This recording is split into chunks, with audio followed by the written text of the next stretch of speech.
In the beginning, God created. These are the very first words of the Bible, a bold assertion that the universe had a beginning, that it was created by God, and that creation was a purposeful act.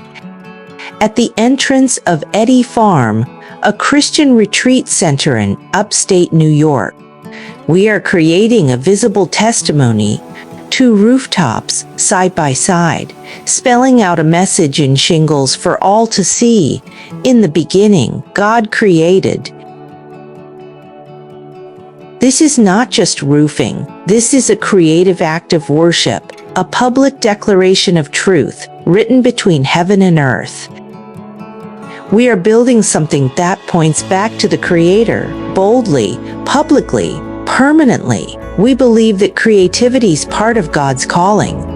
And this rooftop is our canvas. It's a message to the world, a reminder to every soul who enters this place. God is the Creator, and He is still providing today.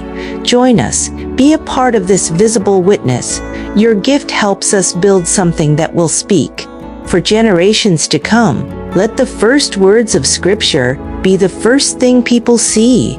Help us build a rooftop that declares God created.